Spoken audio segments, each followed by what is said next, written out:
저는 오늘 그리스도를 알아야 예수가 보인다 라고 하는 제목으로 말씀을 전하고자 합니다. 저는 우리가 먼저 오늘 성탄주일인데 우리가 용어를 바꿔야 될 것이 있습니다. 예수가 탄생했다, 이것은 그리스도가 오셨다, 이렇게 바꿔야 되고, 아기 예수가 오셨다가 아니라 그리스도께서 오셨다. 그리고 아기 예수가 나셨다가 아니라 그리스도께서 오셨다, 이렇게 우리가 표현을 해야 됩니다. 우리는 항상 예수가 먼저이지 그리스도라는 이름은 정말 희미합니다. 그런데 성서에서 우리가 항상 살펴볼 수 있는 것은 예수가 먼저가 아니라 그리스도가 먼저이고, 그리스도를 깊이 있게 알아야만이 예수를 알게 됩니다. 저는 60대입니다. 그런데 예전에 어렸을 때 보면 대부분 다 교회에 갔습니다. 거기는 다 있었습니다. 그때 당시에는 뭐 텔레비전도 거의 없었을 때니까, 영화도 뭐 제가 살던 지역에서는 뭐 한두 개밖에 없었으니까, 그때 당시에는 어렸을 때에는. 그러니까 교회를 가면 영화도 보여주죠, 과자도 주죠, 그 다음에 밥도 주죠, 뭐 다 좋습니다. 그러니까 어떻게 표현하면 올인원, 교회 안에서 모든 것이 다 해결되어지니까 사람들이 교회 갔습니다. 특히 성탄주일 되면 한 달 전부터 막 예수님 오신다고 해가지고 크리스마스 이브를 준비한다고 한 달 내내 밤마다 모였습니다. 그리고 이렇게 성탄절 되면 교회에 정말 많이 왔습니다. 그리고 과자도 요만큼 주고, 평상시에 먹어보지 못한 과자가 얼마나 많은지 이렇게 봤습니다. 그런데 그때 되면 좀 꼴보기 싫은 사람들이 있었습니다. 제 친구들. 평상시에는 안 옵니다. 근데 성탄절 되면은 우르르 다 몰려옵니다. 그래가지고 과자를 다 이렇게 가져갑니다. 또 그 다음 주는 안 옵니다. 그래서 그렇게 됐고, 그때 당시에 제가 이제 성경책을 가지고 있다라고 하면 대부분 다 신약 성경만 있었습니다. 이렇게 조그마한 것 가지고 있었는데, 그것도 몇몇 사람만 가지고 있었지 대부분 사람들은 없었고, 저희 부모님들도 성경책 하면 신구하게 되어져 있는 성경책이 아니었습니다. 그때는 성경책이 참 비쌌습니다. 50대 때 되어지는 사람들, 제가 60대니까 그때 당시에 50대라고, 지금 현재 50대 되는 사람들도 교회에 가면은 성탄절날 사람들이 많이 모였고, 저희가 또 조금 같은 분위기였을 것입니다. 그런데 지금 현재 20대, 30대 되는 사람들이 어렸을 때 이제 교회 갔다라고 하면 똑같이 성탄주일이지만 사람들이 그렇게 많이 모이지는 않았을 겁니다. 왜냐하면 그때는 이미 컴퓨터가 나오던 시대이기 때문에 사회에서 대부분의 모든 문제를 해결하기 때문에 교회는 그렇게 많지는 않았을 것이고, 또 성경책을 가지고 있다라고 하면 신구약 성경, 그때는 신구약 성경을 가지고 있는 사람, 가지고서 이제 교회를 갔을 겁니다. 그런데 이게 왜 이렇게 중요하냐면, 제일 처음에 여러분과 제가 성경을 받을 때 신약 성경부터 받았다라고 하면 마태복음 1장이 나옵니다. 그죠? 그럼 거기 누가 나오냐? 예수가 나옵니다. 그러면 예수라는 사람이 이런 일을 했구나라고 하면서 어쩌면 신약 성경이 다다라고 생각을 하면서 예수한테 포커스를 맞추게 됩니다. 그러면 그 예수가 막 좋은 일 많이 하잖아요. 기적도 많이 베풀잖아요. 그리고 죽잖아요. 그리고 부활하잖아요. 승천하잖아요. 십자가 달려 죽은 거 나오잖아요. 그런데 주로 이제 제가 들었던 예수님에 대한 이미지는 뭐냐면, 십자가 달려서 나의 죄를 위해 죽었다. 그리고 기적을 베풀었다. 그리고 아픈 사람이나 병든 사람 많이 고쳐줬다. 이런 거였습니다. 제가 신학대학에 가기 전까지는 특히 죄를 위해서 돌아가셨다. 그거 하고, 그 다음에 가난한 사람을 많이 도와줬다. 이 측면이었습니다. 근데 제가 목사가 되고 난 다음부터는 조금 달라졌습니다. 그게 뭐냐? 기적을 베풀고, 능력을 베풀고, 병든 자를 고치고, 무리를 걷는 그런 능력을 더 사모하게 됐습니다. 왜냐하면 그게 전도에 효과적이기 때문에 그렇습니다. 그런데 제가 또 군대에 있을 때 지금 생각해 보니까 그때 당시에 제가 20대, 30대 초반이었거든요. 근데 20대 초반 되어지는 사람들이 군대에 왔을 때 주로 제가 성경책을 나눠준 게 이렇게 조그맣게 생기고, 기도원 성경에서 나온 성경책이 있습니다. 신약 성경밖에 안 나옵니다. 사람들은 대부분 다 신약 성경을 나와 있었고, 제가 또 분목으로 있을 때도 설교할 때 구약 성경보다는 신약 성경을 많이 설교했습니다. 왜냐하면 그 사람들이 신약 성경이니까 구약 성경을 찾을 수가 없잖아요. 그러니까 구약 성경 다 챙겨놓고 신약 성경만 보게 됐습니다. 그러다가 보니까 구약은 지나간 거, 옛날 이야기, 그리고 저거는 지금은 필요 없고 신약 성경에 예수님이 신식이고 이게 또 오늘날 그때 당시에 오늘날 그냥 이 시대에 좀 맞는 것이지 구약이 뭐가 중요하냐. 그리고 구약은 특히 창세기 1장, 2장, 3장에 보는 내용 그리고 구약 성경의 창세기를 보면 뭐 저건 뭐 이야기 같고 뭐 전설의 고향 같은 느낌이 들고 또 구약을 또 사람들이 싫어하고 꺼려하는 이유 중에 하나가 뭐냐면 너무 전쟁을 하고 그리고 레위기서에 보면 맨 짐승 제사 드리는 거 보면서 결국은 구약 성경을 싫어하게 됐습니다. 이게 이러다가 보니까 어떻게 되어지냐면은 구약 성경 자체를 별로 중요시하지 않고 신약 성경만 찾아보게 되고 신약 성경도 주로 마태, 마가, 누가, 요한복음 봅니다. 요한복음도 보질 않습니다. 마태, 마가, 누가복음만 봅니다. 사도행전 조금 보고 그 다음부터는 신약 성경도 별로 보질 않습니다. 왜? 마태, 마가, 누가복음하고 사도행전은 읽기도 좀 편하거든요. 이렇게 됐습니다. 그런데 여기서 우리가 잘 살펴봐야 될 것이 무엇이냐면 성경은 신약 성경이 먼저 있는 게 아니라 구약 성경이 먼저 있습니다. 성경은 신약 성경만 있는 게 아니라 구약 성경이 있습니다. 성경은 신약 성경이 기초가 아니라 구약 성경이 기초입니다. 성경은 신약 성경에 예수님이 등장합니다. 그러나 예수님이 이전에 구약 성경에 예수님이 왜 와야 되는지, 어떤 일을 하실 것인지, 그리고 어떤 혈통으로 오실 것인지에 대해서 구약 성경이 말하고 있습니다. 그리고 성경은 신약 성경에서는 대부분 다 행동적인 것만 나옵니다. 그러나 구약 성경은 왜 이런 행동을 했는지에 대한 배경이 나옵니다. 그래서 성경에서 제일 중요한 게 뭐냐면 신약 성경이 아니라 구약 성경입니다.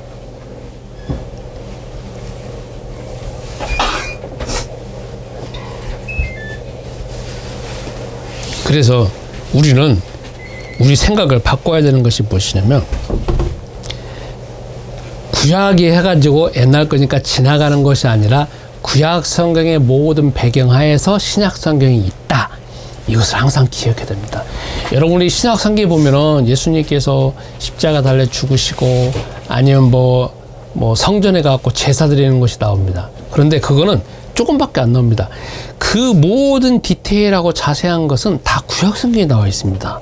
그렇기 때문에 우리는 항상 구약 성경이 가장 중요하다는 걸 생각하셔야 되는 것이고 구약 성경은 39권이 있습니다. 그런데 또 거기에서 바탕이 되어지는 것은 역사서가 아니고 선지서가 아니라 어디냐면 모세오경입니다.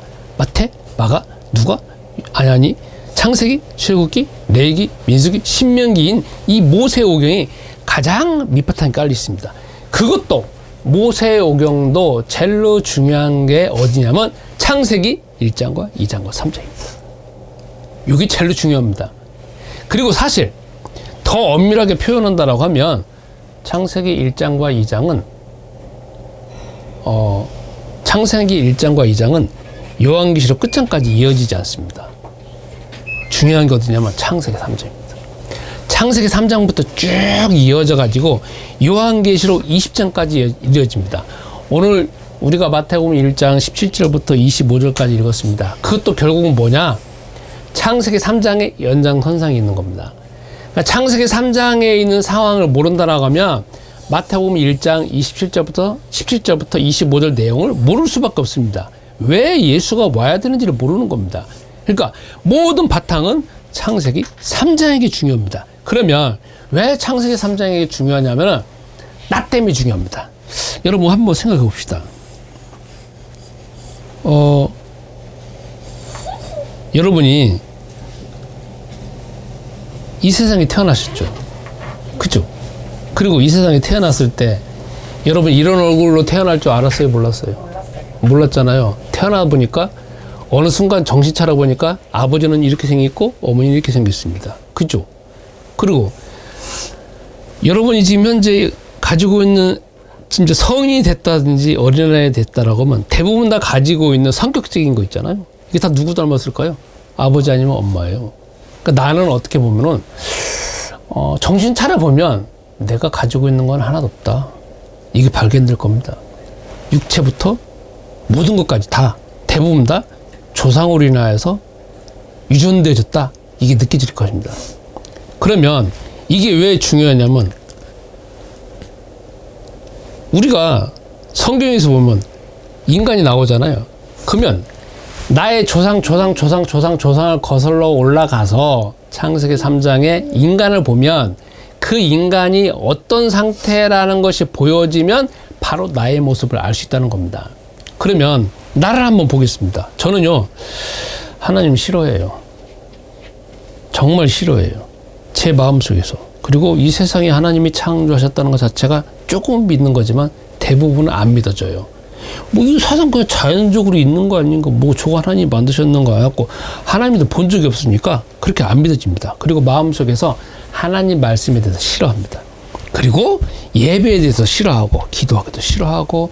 근데 이상한 건 높은 산에 올라가 가지고 그 뭐 절이나 이런 데 있잖아요.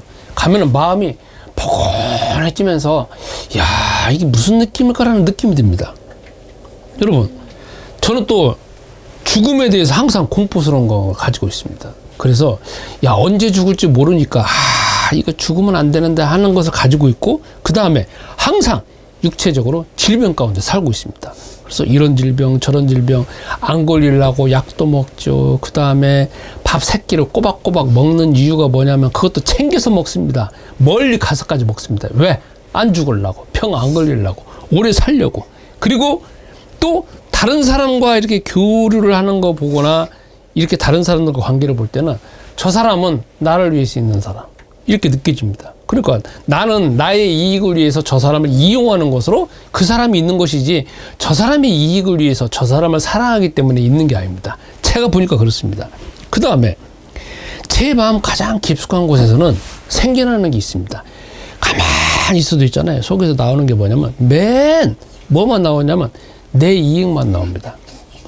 그래서 어떻게 하면 저 사람의 것을 빼앗을 것인가, 어떻게 하면 저 사람은 높아지는데 나도 올라갈 것인가, 왜 저 사람은 저렇게 잘 되는데 나는 안 되는 것인가. 그리고 잘 되는 사람 보면 굉장히 배가 아프고 그냥 망가뜨리고 싶고, 그 다음에 내 속에서는 사람들에 대해서, 그리고 지구에 대해서, 그리고 다른 정치가에 대해서, 보여지는 모든 사람에 대해서 불만과 불평이 막 생겨납니다.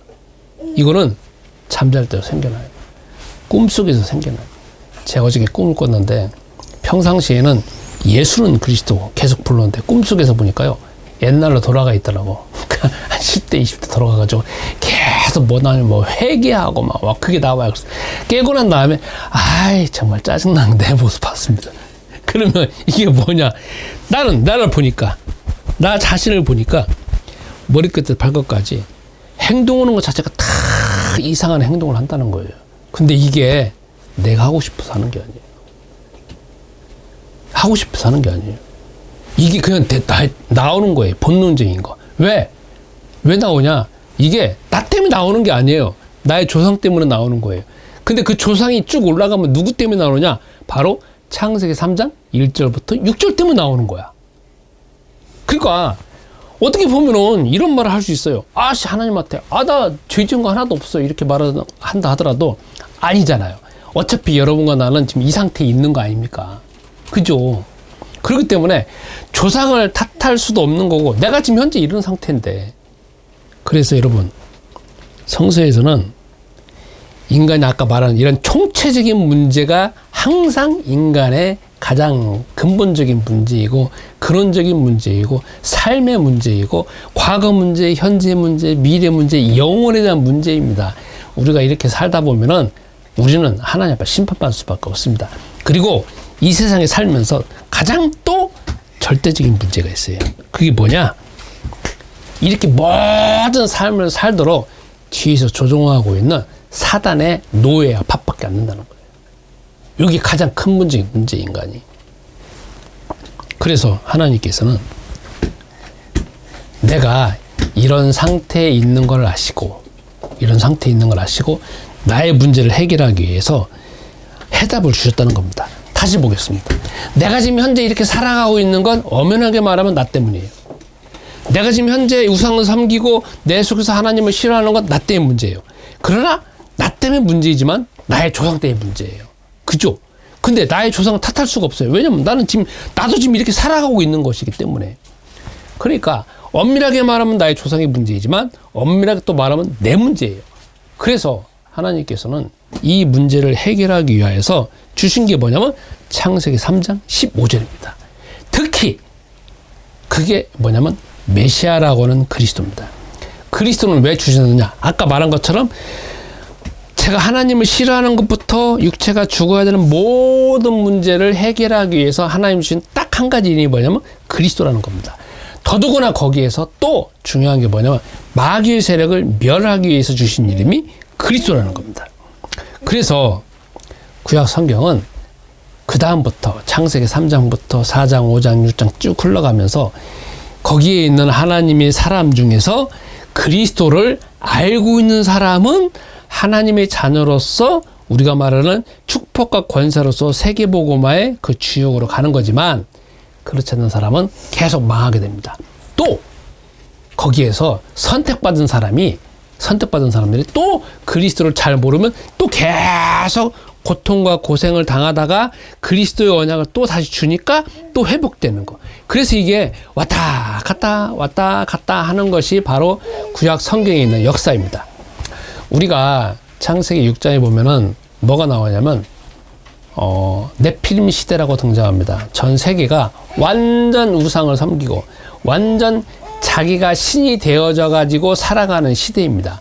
그런데 똑같이 이스라엘 백성들 뿐만 아니라 모든 세상 사람들 다 그랬는데 주 하나님께서 오직 6명에게 전 세계에 있는 사람들한테 주신 언약이 뭐냐면 방주에 들어가면 된다고 했습니다. 방주에 들어가면 된다. 방주에 들어간다라는 거는 창세기 3장 15절 그리스도의 언약을 회복하라는 거거든요. 그리스도의 언약이 그리스도라는 것이 다른 형태로 계속 주어진다 이 말이에요. 방주에 들어가면 돼요. 그리스도 안에 들어가면 돼요. 근데 거기에서 오직 들어간 사람은 전 세계에 있는 사람 중에서 딱 6명밖에 안 들어갔어요. 그죠? 6명인가 8명 들어갔죠? 노아와 노아 부인 8명 들어갔네. 8명밖에 못 들어갔어요. 나머지는 다 죽었어요. 자, 그 이후로 쭉 또 흘러갑니다. 창세기 12장부터 누가 등장하냐? 아브라함이 등장합니다. 아브라함도 갈대아 우르에서 주 하나님이 부르실 때는 그리스도의 언약을 희미하게 알고 있었습니다. 그러다가 가나안 땅에 들어와서 진짜 번제 제사를 드리고 나면서 점점 그리스도가 알아가니까 자기의 모든 것 자체가 다 회복되어지는 상황으로 갑니다. 근데 희미해지면 다시 망가지게 되고 희미해지면 망가지게 되고 이런 상황이 계속 반복이 됩니다. 이스라엘 백성도 마찬가지입니다.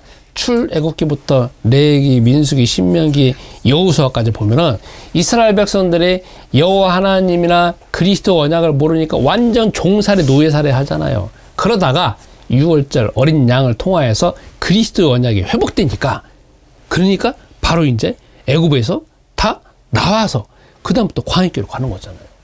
그러니까 이스라엘의 역사를 보면 다 마찬가지입니다. 그리스도의 언약을 깊이 있게 알고 경험하느냐 그렇지 않고 아니냐 여기 지금 딸려 있다는 겁니다.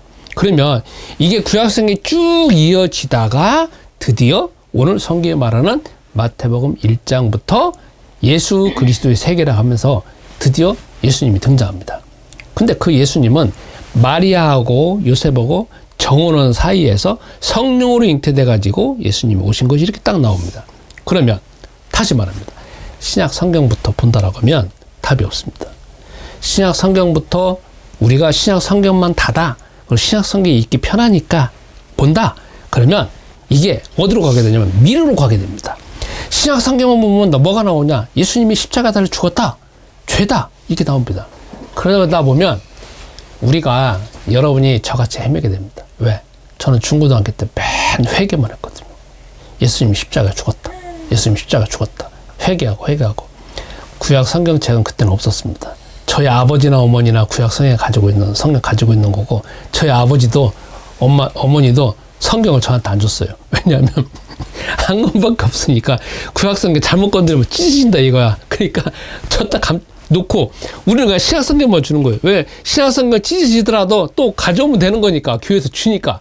구약성경에 있는 게, 가지고 있는 게 별로 없었다는 거예요. 그러니까 우리는 항상 뭐가 되냐, 신약성경의 예수님, 십자가, 그 다음에 죄, 이거에만 그냥 길들여져가지고 맨날 그것만 들으니까 이게 뭐냐면 그리스도라는 이름을 알지 못하는 겁니다. 그리고 그리스도라는 이름을 안다 할지라도 로마서부터 등장하면 예수 그리스도 이렇게 등장하잖아요.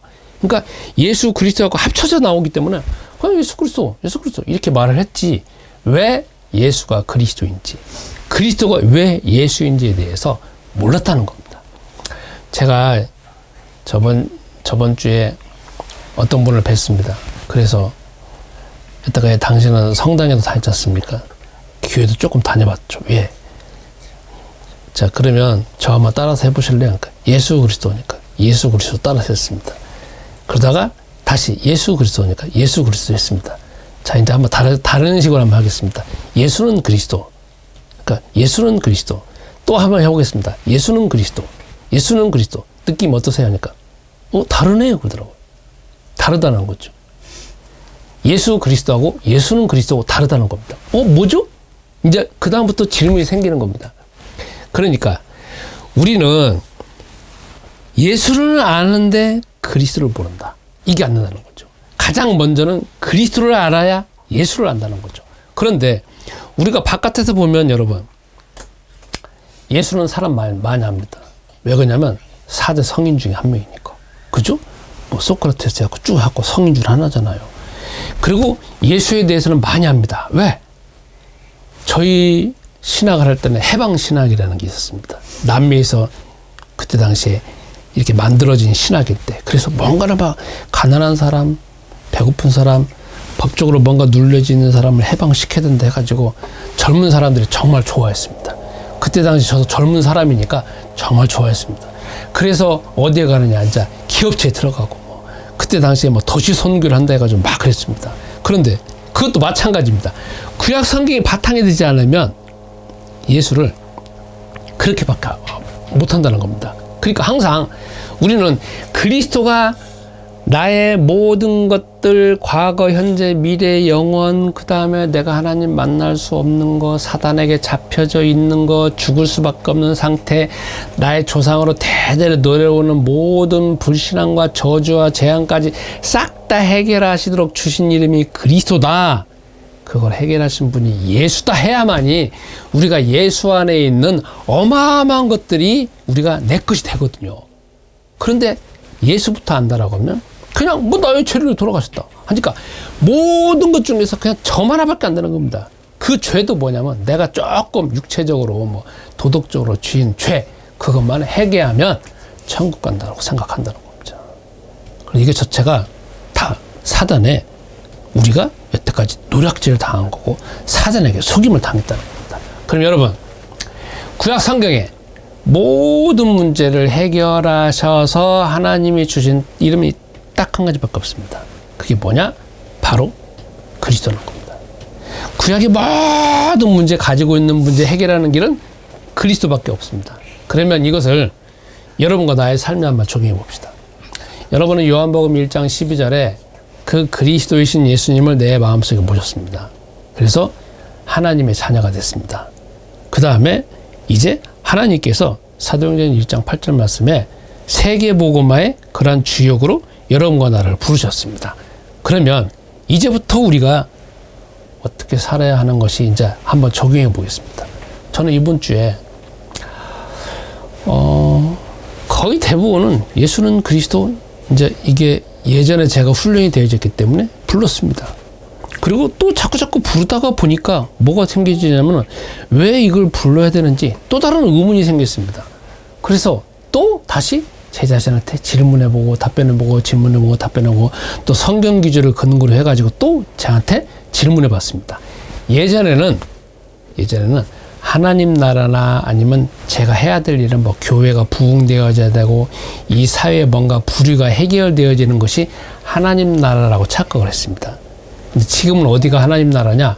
그거는 내가 달라지면, 내가 내 안에서 하나님 나라가 이루어지면 그 다음에 나의 행동과 습관과 모든 것 자체가 바깥에 드러나니까, 그러면 하나님 나라는 바깥에서는 저절로 이루어질 것이고 하나님 하실 일이고, 중요한 건 내가 나한테 해야 된다. 그래서 저는 제 마음속을 자꾸 하나님 나라로 만들기 시작했습니다. 어떻게 하느냐? 여러분, 저는 있잖아요, 마음속에서 계속 밑바탕에서부터 생겨나오는 게 뭐냐면 계속 안 믿는 것만 생각나요. 생겨나. 마치 가만히 있어 생겨나와요. 가만히 있어 생겨나와. 제가 꼭 이런 식으로 표현할 수가 있습니다. 저번에 제가 카타르에 갔습니다. 금년 초에 카타르를 가고, 그 다음에 카타르를 가다가 보니까 주변에 있는 그 중동 지방에 대해서 가이드를 통하여서 이야기를 들었습니다. 근데 뭐라고 말하냐? 사우디나 이런 나라에 가보면 땅 깊은 데서 원유가 나오는 게 아니라 어떤 데는 그냥 파면 나온대요. 파면 나온대. 그러니까 사람들이 일할 필요가 없대. 파면 나와. 그것만 팔면 되는 거니까. 그것도 개인 것이 아니라 국가 거래. 그러니까 국가는 그냥 다 살아도 먹여 살리도록 책임진다는 거야. 파면 나온대. 그 안에 이 매장량 자체가 그냥 상상도 하지 못할 정도로 있다는 거야. 그냥 나온대. 저절로. 그러면 우리 인간은 가만히 보니까 있잖아요. 제 마음속에서 저절로 나와요. 뭐가 나오느냐? 계속 하나님이 싫어하는 거. 그리고 하나님께 거역하고 싶어 하는 거. 그리고 나만의 이익을 찾으려고 하는 거. 내 이름만 찾으려고 하는 거. 이게 있잖아요. 계속 솟아나와요. 끊임없이 솟아나와요. 이게 내가 한번 철야기도 한다. 한번 금식기도 한다. 한번 내가 기도원 가서 외친다. 그건 그 순간에는 괜찮을 수 있어요. 근데 이게 무한정 나오는 것들은 절대 못 이긴다는 거예요. 그리고 내가 이렇게 말씀을 들었다고 할지라도 내 속에서 있잖아요, 끊임없는 불신앙이 나오면서 나에게 질문을 해요. 야, 너 그리스도가 뭐냐? 왜 그리스도 믿어야 되는지? 너 이런 문제 저런 문제 있잖아 하면서 끊임없이 가만히 보면 나한테 질문을 와요. 그러면 내가 외면하면 외면할수록 그 질문들은 계속 커져가지고 나의 마음을 장악한다는 거예요. 그러니까 저는 이제 어떻게 하냐면 질문이 오면 답변을 해요. 어떻게 답변하냐? 말씀으로. 야, 요한복음 1장 12절에 영접하면은 하나님의 자녀가 된다 했어. 또 질문해요. 영접이 뭔데? 아, 거기 나오잖아. 영접하는 자, 곧 그 이름을 믿는 거야. 그 이름이 뭔데? 아, 그 이름은 구약에 있는 그리스도가 바로 예수라는 거야. 그럼 또 그리스도가 뭔데 해가지고 있잖아요. 계속 나한테 또 내 마음속에 있는 내가 나에게 또 질문을 해요. 질문하면서 뭐냐면 비꼬고 또 너는 모른다고 하면서 계속 비아냥거리면서 무시하면서 질문을 해요. 계속 이런 싸움이에요. 그러면 제가 예수는 그리스도 알고 계속 몇십 년 동안 있었는데도 불구하고 제 속에서는 계속 이런 것도 또 다른 질문이 계속 나온다는 거예요. 그러면 이게 여러분들은 마찬가지 아니겠어요? 내가 지금 하나님의 자녀가 되었지만 중요한 거는 내 육체는 나도 모르는 가운데 끊임없이 계속적으로 나오는 게 불신앙만 나온다는 거야. 그러니까 다른 사람의 약점을 볼 것이 아니고 다른 사람이 왜 그리스도를 안 믿냐고 볼 것이 아니라 내가 나를 전도를 해야 돼. 끊임없이 내 속에서 나 자신한테 말씀으로 줘서 확립을 시켜야 된다는 거예요. 두 번째, 이제 내 안의 교회가 오늘 성탄주의를 맞이하여서 그리고 내년에 앞으로 계속적으로 가야 될 흐름이 있습니다. 그게 무엇이냐면 현장의 전도 제자입니다. 우리는 여태까지 말씀만 들었습니다. 그렇기 때문에 이 말씀은 이론적으로만 듣고 있습니다. 그러나 성서에 있는 모든 말씀은 다 삶의 현장에서 이루어진 것이고 예수님이 제자를 부르신 것도 현장에서 부른 거고 예수님이 제자를 훈련시킨 것도 다 현장에 훈련시킨 겁니다. 그렇기 때문에 우리는 내가 있는 가정, 이 교회에서 내가 성경 말씀을 받는 것이 다가 아니라 내가 있는 현장에 아니면 다른 현장에 가봐야 됩니다. 자, 이번 주에 그래서 내 안의 교회는 전도 제자라고 하는 그 키워드를 해서 앞으로 계속 나갈 겁니다. 그런데 이번 주에도 제가 개별적으로 전도 제자로서 이제 이렇게 같이 다니면서 훈련을 시켰습니다. 그런데 제가 가장 기대한 사람이 있었어요.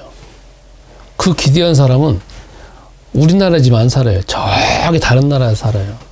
매일 어쩌면 여기 있는 사람들보다도 제일로 오랫동안 그리고 제일로 착실하게 아침에 되면 새벽 예배하고 스스로 새벽 예배하고 말씀 보고 말씀 묵상하고 그 다음에 정식기도 하고 아예 체질화되어 있는 사람이에요. 그런데 그래서 제가 어떻게 보면 제가 목사이지만 그 사람 봤을 때는 야 우리 교회의 진짜 목사는 저 사람이다 생각을 했거든요. 그래서 이번 주에 제가 그랬어요. 당신 다른 나라에 있으니까 내가 같이 못 가니까 한번 어디 갔다 와봐라 이렇게 했습니다. 그랬더니 갔다 오고 난 다음에 저거 포럼을 하기 시작했어요. 제가 어디를 갔느냐? 그 나라에 있는 대학을 갔대. 1시간 동안.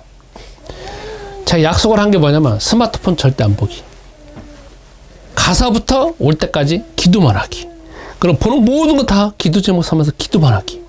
그리고 다른 사람하고 대화하지도 않기. 이렇게 했거든요. 근데 갔다 오고 난 다음에 저한테 하는 말이 있었어요. 목사님. 가기 전에 나는 다 말씀도 알고 있고 새벽 예배고 이때까지 철저히 지키고 있고 하는데 뭐 내가 현장 가서 배울 게 뭐가 있겠습니까? 라고 생각을 했대요. 그러고 난 다음에 이제 가기 시작했습니다. 그런데 1시간 동안 쭉 가는데 아니 전철을 타고 가는데 갑자기 어떤 사람이 자기한테 명함을 주더래요. 그래서 무슨 명함을 보니까 멋있게 생겼다고 당신 모델할 생각 없냐고 그런 거 있잖아요. 명함을 딱 주더라는 거야. 그래서 막 그 멋있는 표정으로 진짜 멋있다고 하면서 뭐 성공할 것 같다 이런 말을 하더라는 거예요. 있잖아요. 그런데 명함 딱 그래서 받아갖고 주머니에 집어넣었대요. 근데 자기 마음이 이상해지더래. 아니 가기 전에는 나 전도해보겠다 하면서 마음 갔는데 그 명함을 받고 난 다음부터는 마음속에 생각이 나 정말 잘생겼는가 보다 있잖아요. 완전 자기 자신이 그냥 최면이 걸려가지고 나 잘생겼나 하고 사람들이 막 의식이 되면서 자기 얼굴만 보이더라는 거야. 그래갖고 있잖아요. 도서관에 갔는데도 쟤는 잘생겼다 못생겼다 키가 작다 안 생겼다 옷은 저런 거 봐줘야 돼 안 봐줘야 되는데 저 여학생은 뭐 이것만 보이더라는 거야. 갔다 오는 내내. 뭐라고 말하냐. 목사님 있잖아요. 현장 가니까 있잖아요. 제가 하나님에 대해서 예수는 그리스도 생각이 안 나더라는 거야. 생각이 진짜 의도 없면서 가는데 그래가지고 한참 돌아다니다가 내가 이러면 안 되지 하고서 머리를 흔들고 다시 예수는 그리스도 했지만 너무 자기 자신이 티나는 느낌이 들었다는 거예요. 그럼 여러분 하나님께서는 다시 말하겠습니다. 하나님께서는 우리가 살면 모든 살아가는 문제에 대한 해답을 딱 하나 줬습니다. 그게 그리스도입니다. 그리고 그것을 다 성취하신 분이 누구냐? 예수님이십니다.